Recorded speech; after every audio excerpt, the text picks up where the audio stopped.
Hi everybody and welcome back to Nasedyanka, the channel where I talk about Bulgarian history, culture, traditions and faith. It has been getting colder and colder here. I am a little bit under the weather, which is not too bad. It's this time of the year, this time of the season. And for me it hasn't happened in the last 3 or 4 years, so I'm thankful, thank God. But I decided to keep it a little bit low like this today, low key, a little bit dark, because it also feels well fitting with the weather outside, which has been cloudy and monotonous. For sure the temperatures dropping and a crisp cold instilling, and it's a beautiful weather. It's a very dreamy weather that just tells me just go low key and take care of ourselves. So with this in mind, here I am, low-key as it is. I'll continue with my themes that I have been presenting to you all. So in this particular video, I would love to share with you something that Pavel Serafimov, researcher of Bulgaria and book writer, has dug deep into, and he recently presented to the public, but since it has not been translated, I thought that it would be great to give it a word in the English word. Now, many people get affected. If you are not into this kind of stuff, don't watch the channel, right? Don't torment yourself. But if you're interested in depth about, like in researching antiquity, our human roots, then this would be a place for you. So in this video, I'm going to address the part of the Irish and Scottish people that actually comes from East Europe. There are facts that are discussed, which Serafimov has discovered. I'll also discuss the earliest manifestation of the name of the Bulgarians. And also, I will address the Trojan War. I have spoken to you guys in previous videos about the parts of people, the tribes or the states that made up Thrace in antiquity. So here specifically I will address the Mizi, or as in English language you might call them the Mesians. I think it should be spelled Moesians. And specifically those Mesians in Thessaly before the Trojan War. So if you bear with me, we'll just keep on going.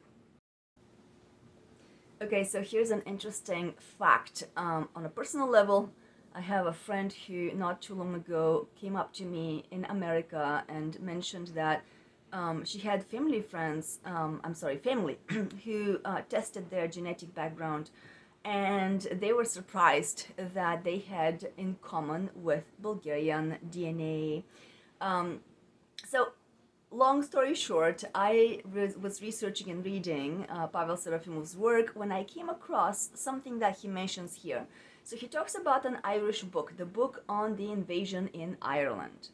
And he says that there are like 4-ish editions of this book, whereas one of these editions informs people of the Bulgi people, that according to that edition, it says that the Bulgi came from Scythia. Bulgi could be spelled like, I mean, come on, we're just transliterating in the English language. This would have not been the original language they wrote it in, but you can spell it like Bolghi or Bholgi. It's in any case Bulgi. That's how it's pronounced.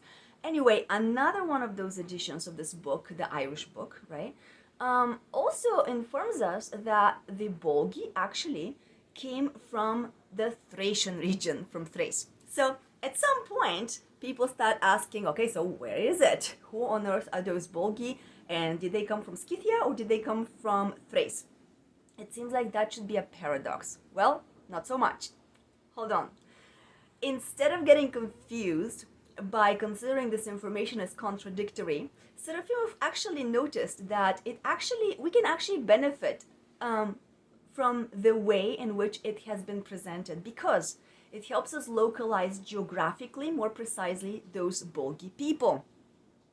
The only logical explanation of this is it comes to be Minor Scythia, which in antiquity was also called Dobruja, and was a part of Thrace. And so it is nowadays our Bulgarian Dobruja.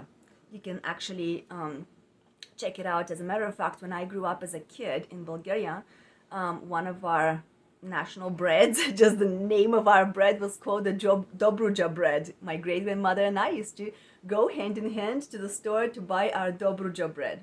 Well, it so turns out to be that Minor Scythia is in fact nowadays Dobruja region in Bulgaria.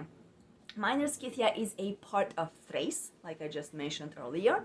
So you can say that Bulgarians come from Minor Scythia, as well as you can say that Bulgarians come from Thrace, which is the land south of the Danube, same region. By the way, it is not only the Irish who claim that a part of their ancestors come from the Balkans.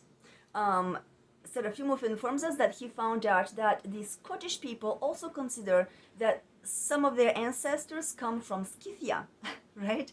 So moreover, up until the 5th century, he says, both Irish and Scottish people belonged to one and the same community. So no wonder then that both identify themselves as inheritants of Scythia. In other words, inheritants of our Bulgarian Dobruja. Now, during the 5th century, one part of the Irish people who called themselves Scots migrated toward the east, and they settled in the lands of Scotland.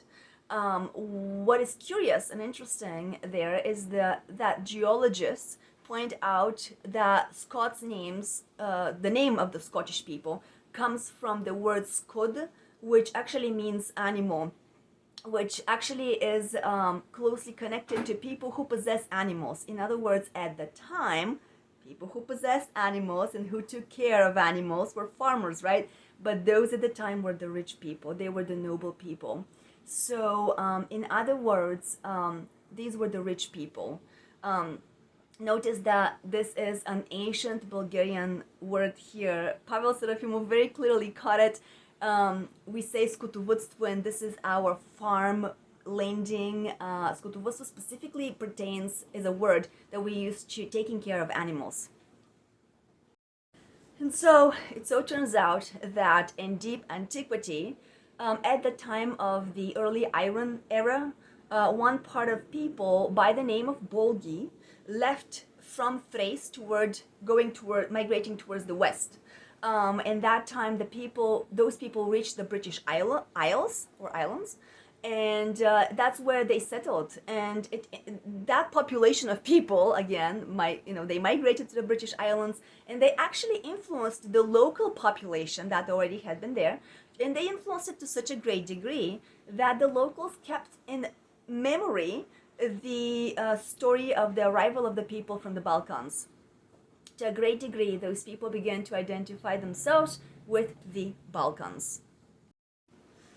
Serafimov further catches that there are books, I think he calls them Benistali, but I'm including his resource in the documentation comment section beneath, so feel free to research him further in depth, because it's curious, it's really interesting. So he says that those books are about 2,000 years old. They were written about a people by the name of Belgiti. So the author of those books localized those people in Europe. He identified their location being in Europe, in the lands of nowadays Croatia. Most scientists don't pay any attention to those Belgiti. Some scientists actually assume that they are related to Belgium, nowadays Belgium, those who inhabited, how would you say in English, Gaul, the Gaulois in French, or the Gallic people, and who fought with Gaius Julius Caesar.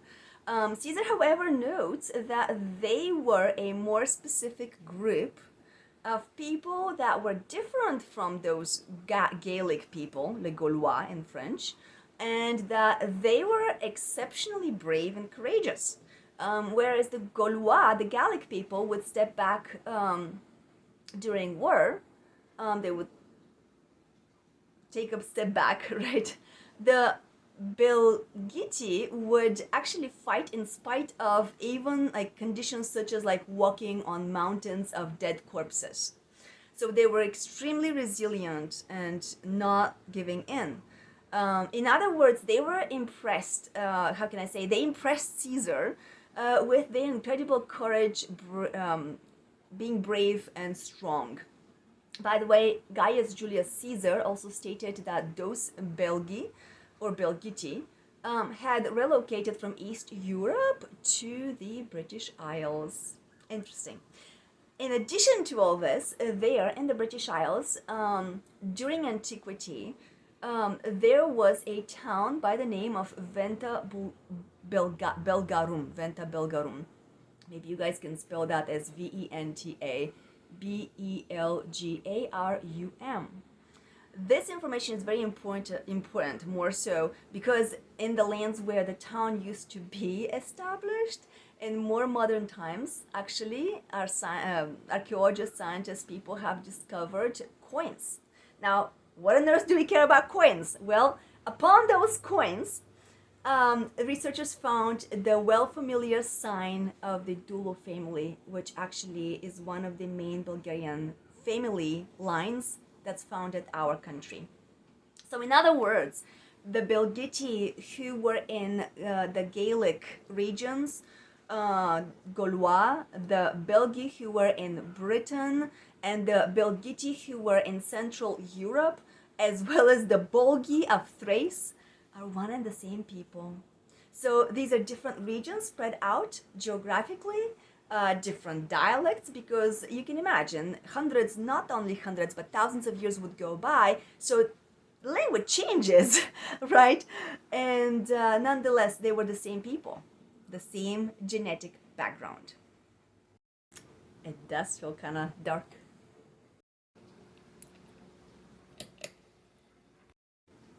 Like I said, the weather has been so gloomy and so dark that even keeping it low feels like it can dehydrate the eyes and cause some biting itchiness from the low light. Anyway, I will continue. So there is evidence that the Gaelic Belgi came from Thrace. Pavel Serafimov talks about how in those lands there have been discovered super interesting funerals, more so funerals that incorporate horse sacrifices, just as the ones that we know in Thrace. This relates to the early Iron Age of Europe. So not only this, but in addition to all this, he says that scientists are actually familiar nowadays with specific farming methods that were unique as much for the lands of the Belgi people as well as for the lands of the Mysians. And again, the Mysians, Mysi, are Thracians. This concerns a very specific method of preservation of grain inside grain pits or holes. So he explains that years ago scientists used to believe that this was nonsense, that this was just some kind of a primitive method, but not too long ago British archaeologist Simon James actually discovered and pronounced that it is in fact an extremely effective method of preservation of grain. And I'll tell you a little more in detail because I thought that's curious. Serafimov informs us further that the people used to select a special clay soil. Then they would dig a deep hole with specific measurements. On top, they would add leaves, like dead leaves, and then they would put another layer of clay, again leaves, again clay, until they would close the hole. At that point, when the hole was shut, this was a way in this way they would basically be using the moisture naturally trapped inside this hole to so that the grain would begin to sprout, in which manner it would suck all of the oxygen at that point that was in the hole. Well, once the grain starts sprouting and it's sucking the oxygen, at some point the oxygen runs out, and it would automatically naturally create a vacuum effect. So this vacuum is what served as the preservation so that this grain was edible throughout the rest of the, basically until the next year. We have two identical methods at this point. And as far as regions go, regions where people lived using the same name to identify themselves, in addition to the funerals using horse sacrifices in antiquity, which was again very common among the Thracian people of our Bulgarian ancestors' lands. And this farming preservation method of the grain, that's just, I don't believe in coincidences myself.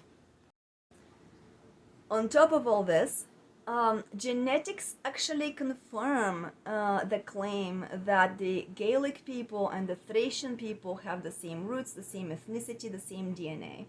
What happens is that in the year of 2008 or 2009, a genetic study discovered that a big portion of the British people, more so southern British people, are actually carriers of the genetic form by the name of EEV13, which is said to have started in the Balkans. In fact, like I said, I have friends in America who have done genetic tests. They thought that they came from West Europe. They would have never imagined in their whole entire life that, currently a small tiny country like Bulgaria, who would have thought that they might carry some specific Bulgarian genes, but there you go, it actually was revealed via genetic testing even with them. So it's just interesting. That made me personally curious. Then I saw that our Bulgarian researchers, people who really care about history, background, ethnicity, traditions, culture, in history again, that they actually wrote about it. And again, I'm including this resource as it stems from Pavel Serafimov's research. So look into the comment section. I can't help the fact that it is in the Bulgarian language. That's the reason why I'm translating for you guys in the English, because there is scarcely any information about this in the English language, sadly enough. But that's the whole point of my channel, right? That's why I decided to dedicate this time and space here to translating this information. So you can see how Western European genetics testers and researchers were somewhat shocked by the discovery.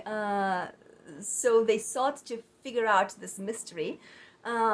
So Stephen Berg and colleagues explain that this is due to Thracian legions of the 1st century BC.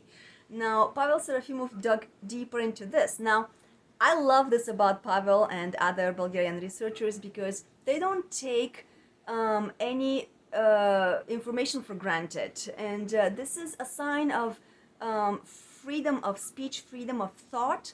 If you read something in an article, it doesn't mean that it's all fully true. You have to use your mind, your head, your thoughts, your critical thinking in order to dig in depth. Because why? See what he actually noticed. Pavel Serafimov noticed that even though, again, Western researchers associated this connection between the Gaelic people and the Thracians with the Thracian presence during the 1st century BC, actually historically, yes, this is a fact, this has happened. There were Thracian troops in Britain at that time, in the 1st century BC. However, that's the little detail that can be missed and can distort a whole, huge chunk about our history. The thing here is that they were not as many so as to leave such a huge impression, a mark on the local population's DNA.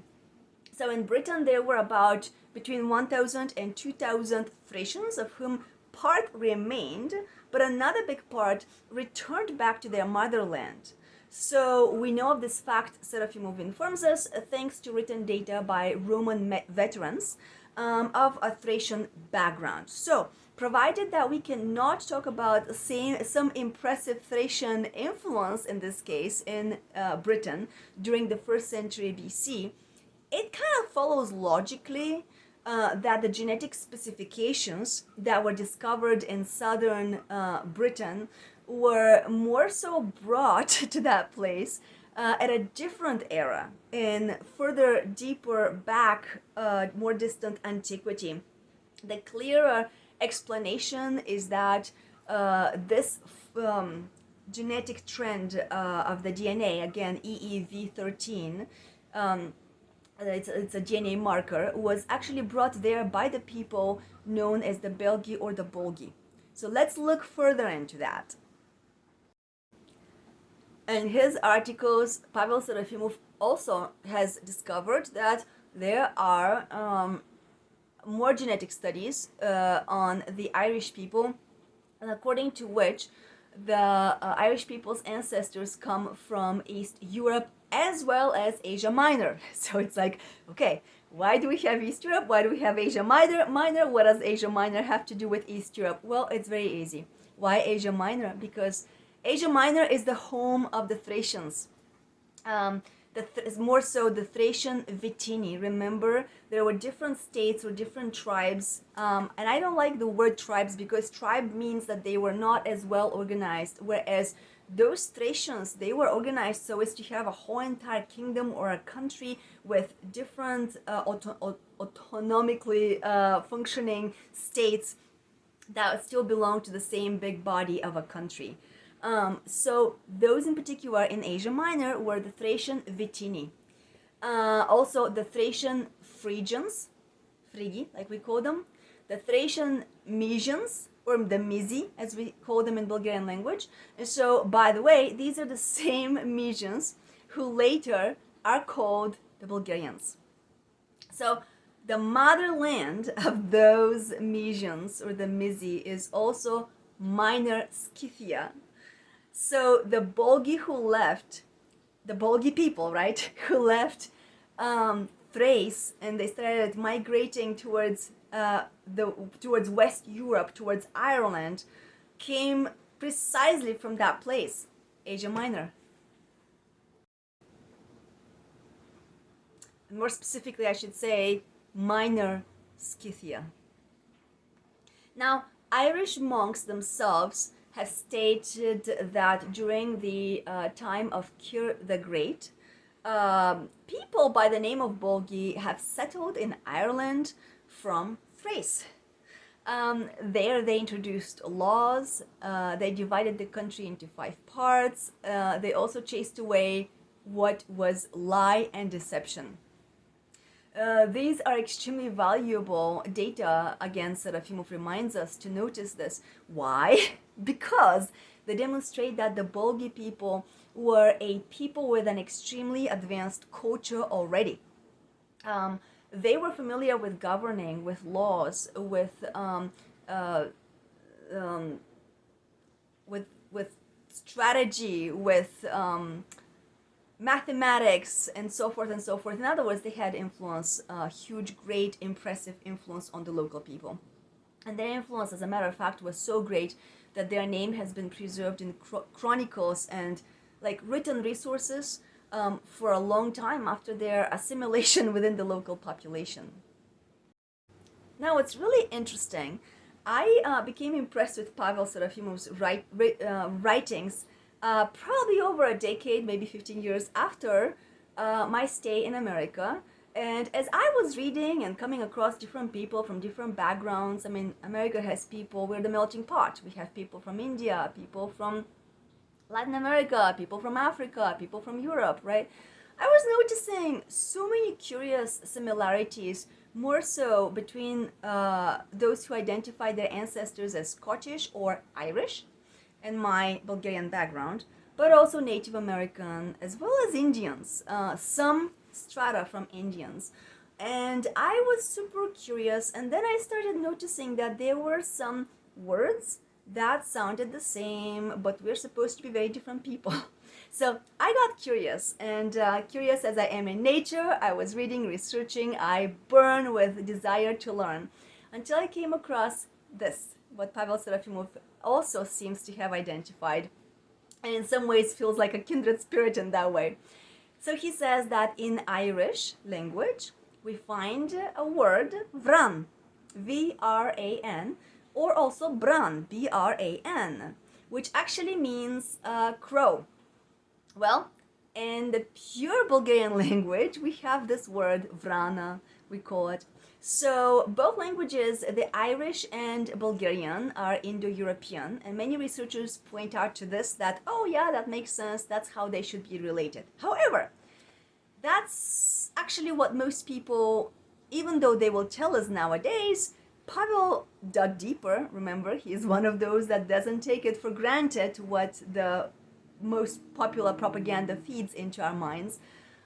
He takes the freedom to double and triple check the facts. So he discovered that the fact is that this word in particular is not necessarily Indo-European, because this word for crow in the Latin language would be corvus. Not at all related to vrana. Those are completely different sounding words. So the word vrana carries its perfect explanation in the roots of the Proto-Bulgarian or the ancient Bulgarian language. It can be easily explained with the ancient Bulgarian word vran, V-R-A-N-N, vran, which is actually an adjective which used to mean black. And in certain regions in Bulgaria, we have such strong differences in dialects within our small, tiny current days country that you can hear a lot of those words are still being preserved. And so, since the crow is a black bird, it makes perfect sense that the Bulgarians actually use this word to identify this bird in that manner. We still do that in many other ways. However, in the Irish language, this word for black is doof, he says. He checked this out as well. So in Irish, there is no explanation, it comes to that. In Irish, there is no explanation regarding the connection. Why are they all of a sudden using some kind of a foreign word? And the only logical explanation here is that at some point this word was borrowed from a foreign people.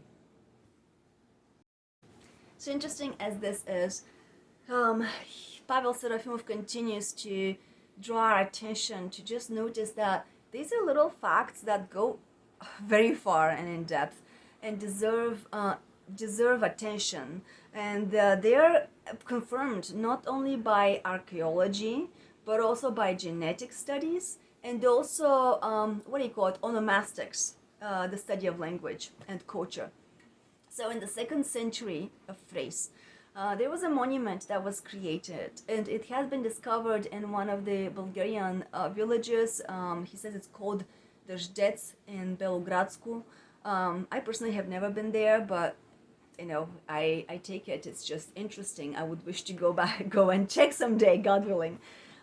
Here's what he discovered about this. This monument actually says Deus Bregurus, also Zeus Blegurus, which actually is the word for Bulgarian. Blegur actually is a word from antiquity that Thracians used to mean light, luminous, clear as light, like sunlight, basically, lustrous. So in the Greek language later on, this word was sounding more as phlegurus, because the Greeks are using the sound f rather than b, right? So it still had the same meaning. Again, luminous, of the light, bright as the sun, light. In ancient Celtic language, he says that there is such a word as bolskio as well. And in Thrace, there was discovered a monument that was associated with the deity of light, of flame, of glow. So the Thracian language carries the sound B, like I just mentioned, instead of the F or PH, which is more used by the Greeks. So you can see those little differences in pronunciation in language amongst the people of the era, of the epoch. Now, scientists who study language have discovered that the name Phrygians is in fact immediately related, very closely right away related to the Brigi. Frigi, Brigi. In Bulgarian language, we would say Brigi, and Greek, again, they would say Frigi or Phrygians or Brygians, which actually means that this word is Thracian by origin.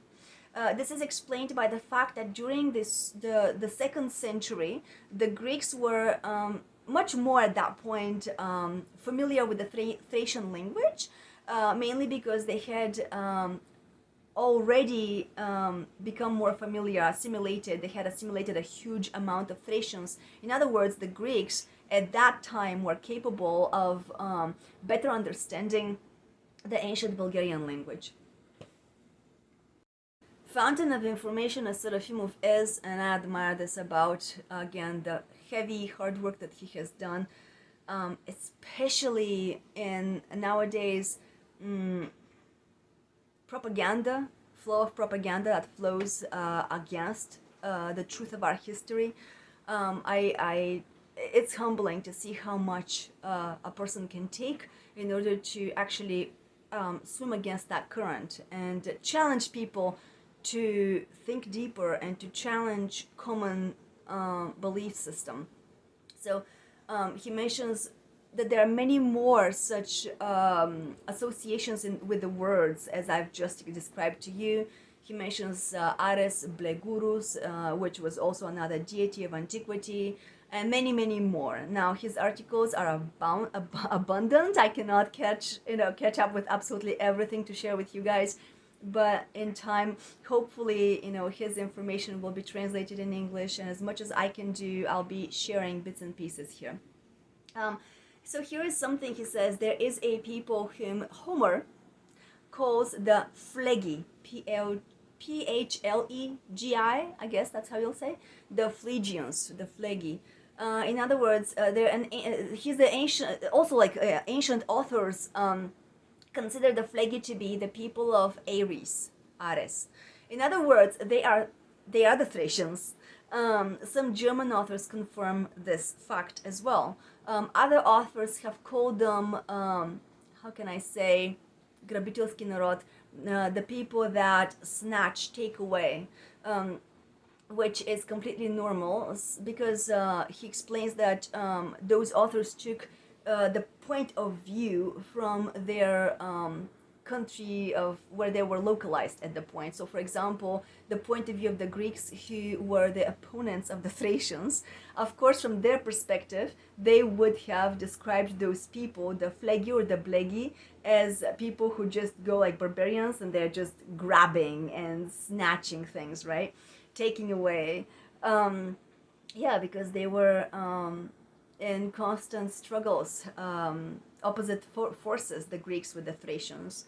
And so that described very well the perspective from the Greeks' point of view. Of course, Greeks wouldn't express anything positive towards their opponent. In other words, the Thracians, which are the ancient Bulgarians. And so the Greeks presented the Phlegi people with the sound of F, Phlegi, right? Whereas the correct sound or pronunciation of our ancestors, the Thracians / ancient Bulgarians, would have been with a B, Blegi.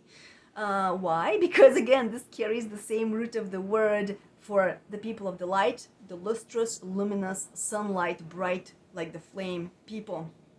And this has been used in many regions around the world where ancient Bulgarians have visited and left their impression. So he says here, this is the earliest manifestation of the name of the Bulgarian people. And so those early Bulgarians of deep, far away antiquity, they did not only live along the lands of nowadays Danube River, they also lived in Asia Minor, in Ellada, as well as Thessaly. Herodotus informs us that long before the Trojan War, the Mysians, like we in Bulgaria call them the Mizi, and the Tevki, conquered the Thracians, and that they established dominance over them, reaching all the way to the river of Pimei. Professionals explain the root of this river's name with a Bulgarian word of piana, which is our Bulgarian word for foam or froth. In other words, the ancient Bulgarians called this river Pimei because it stands for the frothy river. Makes sense. Okay, so we are already talking about the Mysians or the Mysi, like I mentioned, in Thessaly before the Trojan War. And so in Thessaly, there was a river that was carrying already an ancient Bulgarian name. You can probably imagine the chronology of when the Trojan War took place. And you can imagine how way before the Trojan War, that was already, that river was named after Bulgarian language, using the Bulgarian words and roots. So it makes sense that we should, take a look at the ancient authors and writers who said that the Mysians or the Mysi and the Bulgarians were one and the same people. Those people remained in Thessaly and became later known as the people by the name of Myrmidons. It's also known that these were the ancestors of the people whom Achilles Pelev, I guess you'll say in English, Achilles Pelev, led during the Trojan War. So this closes that mystical cycle as Pavel Serafimov brings our attention to this. Here he further talks about how, a question pops up. People will ask, well, how come the Bulgarians are related to the Trojan War? And he says it's pretty easy. Let's look into this. For example, one part of our Bulgarian ancestors settled in Thessaly. So true, their collective name was Mysi, but it disappeared. They became known separately as the Albanti, as well as the Myrmidoni, as well as the Minei. All in all of these people were once a part of the same group of the Mysians. So the Mysi or the Mysians, they were, again, part of the bigger Thracian Empire. And yeah, they did not disappear, contrary to popular belief and propaganda. So it's just that their name referred to a small group of people, very likely people of the higher class at the time. So he speculates that it's very possible that those could have been the noble people that carried the name, and if the name got lost, it doesn't lose the DNA, it doesn't lose the origin of the people, right? In the 4th century, however, he says, the name of the Mysians or the Mysi became more and more popular as Constantine the Great granted them certain autonomy, specifically in the southern part of the Danube River. So they rejoiced that certain prestige and acknowledgement was granted to them. Their relatives then began to identify themselves as Mysians or Mysi, as well. During that time, and at the same time, the name of the Bulgarians also was Bulgari, Blgri. A lot of ancient languages actually omit vowels.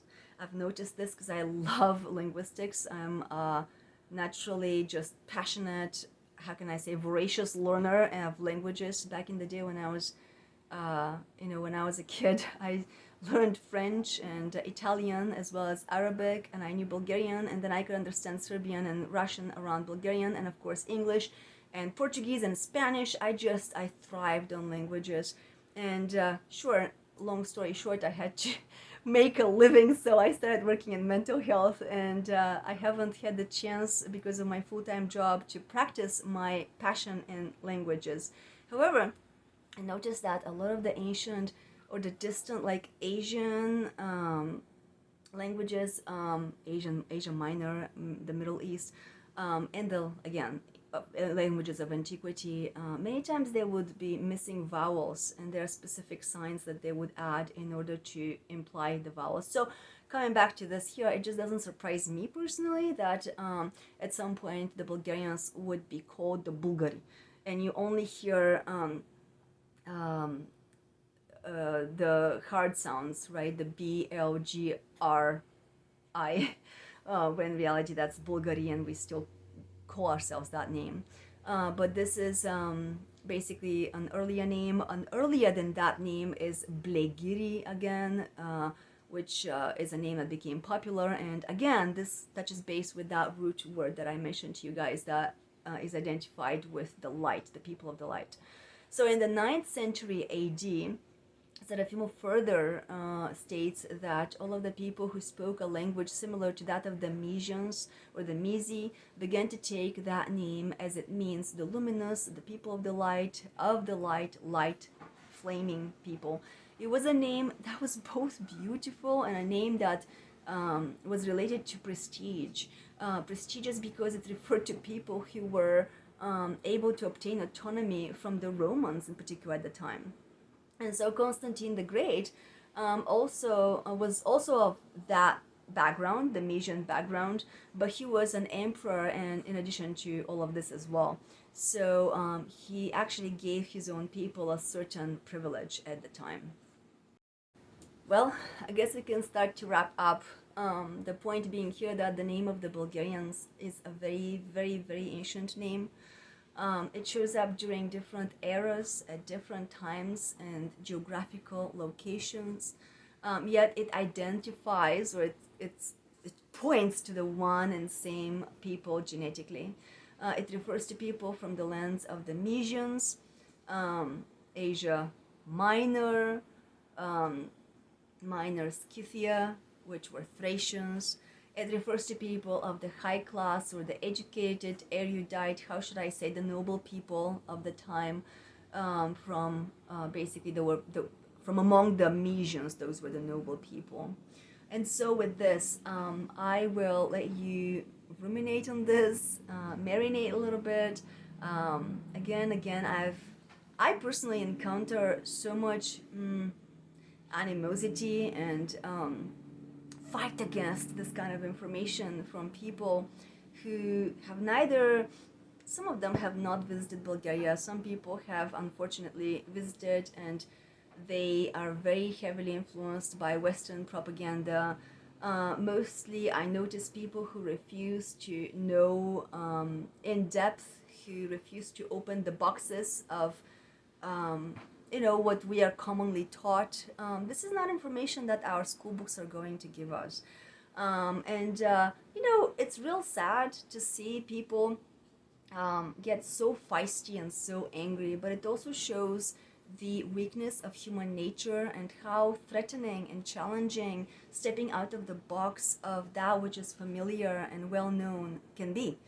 These are people who feel threatened, maybe even jealous, but I do intend to continue to share this information. My heart goes out to my counterparts who are trying to find out and fight for the truth, for the actual facts, those who actually are thinking outside of the box. I can only imagine what it must feel for Pavel Serafimov or people like Ivan Trenev or so many more Bulgarian researchers, archaeologists, historians, book writers, journalists who are nowadays just interested. And these are smart people, these are intelligent people who notice irregularities and they challenge those irregularities. But somehow the mainstream imposes on us, to be quiet, to keep our voices shut, and to just follow what communism and main propaganda instilled on us. I mean, if you guys check out Wikipedia or just general information about Bulgaria, it's going to claim that we are a certain type of a Turkic tribe that moved to East Europe, the Balkans, and established a country in 681 AD. It completely ignores all of these other resources that have written about us in antiquity. So in that spirit, I am a fighter for truth, a fighter for the facts. I do not feel sufficient with blindly following the mainstream information. Whether you love me or hate me, that's completely okay. My prayers go out to you. I hope that everybody finds their own growth, their own sense of peace and meaning. I intend on continuing to share this type of information. For those who are interested, please make sure to subscribe and support the channel. I do firmly believe in something a priest once told me was, he said to me, I would be okay. I would rather pray alone on top of a mountain than go with the crowds. And to be honest, guys, that's how I feel as well. I would rather go alone, so long that I follow the truth, than follow the crowds that are full of lies and deception. And if I find irregularities, I can't claim this is not something I make up, but I am reading about it. I'm noticing those irregularities. They bring up questions, and I firmly believe that every human being, God created creature, is, how can I say, has the right to question, to dig deeper, to express curiosity, and to step out of the box, to stretch those parameters of the box. The box, which is the box. Of course, that's the metaphor for the culture and the main forces, political powers that have been enforcing on us to believe a particular way. I'm not somebody who believes in the mainstream. Now, sometimes mainstream works. There are certain things, of course, the mainstream will tell us that are facts, and that's, and goes hand in hand with the truth. That's great. That's great. But it's not always the case. In my experience, that has not been always the case. I've seen a lot of corruption within the medical system, the education system. I have suffered through it myself, as well as my loved ones have. My friends have. I have very specific individual examples, which someday maybe I can make a video before YouTube shuts me down completely with this. But I'll go as far as this is, just to let you know that I really want to encourage you guys, for those of you who do not take propaganda for an answer, or just a black and white yes or no for an answer. I want to give you encouragement that you're not alone, and that it's okay to step out of the box. As a matter of fact, being Orthodox Christian and being a Bulgarian means being the glorious people of freedom. I have mentioned in previous videos, and I'll mention it here, the word Slavic, Slavyani, it comes from the Bulgarian word Slavyani, Slava, which actually means glory. It means the people who are the glorious, the lustrous people, the people of glory. Now, funny as it is, I've heard some funny, I say funny, they're just quite ignorant speculations in the West from foreigners who have claimed that Slavyani, Slav, is having its roots from slaves.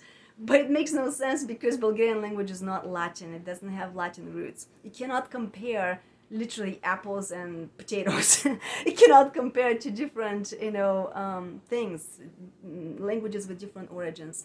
The original word for Slava, is glory. As a matter of fact, my name, my mom called me Gloria, and in Bulgarian language it means Slava. So she did use the Latin word, but it translates completely different in the Bulgarian language. I think that this is important. I don't care about my personal information being involved here. This is again, this is a channel purely for it's a channel where I just love to share this information with the English-speaking world. So it makes it a hobby for me. It has nothing to do with my job, nothing to do with my personal world, except that I am Bulgarian, and that's something I cannot hide, and I will not hide. But I hope that this information, instead of despairing people, on the contrary, can bring you hope and encouragement to be yourselves, to take the freedom with this glorious strength, to ask questions, to be curious, to dig deeper than our scientists and our school books are willing to introduce us to. Don't be afraid. Don't be afraid to stand alone. You are not alone. The world is small. Nowadays we even have this as many as, you know, ups and downs technology has, we have this ability to be connecting using technology. Is just another tool. You're not alone. And so with this, I hope that you have a good rest of the week. Stay warm if you are somewhere in the northern hemisphere. If you're in the warmer climate, then rejoice, enjoy that. Just whatever it is, stay healthy, stay sane, stay free. And I will follow up with more videos in the future. Thank you. Bye-bye.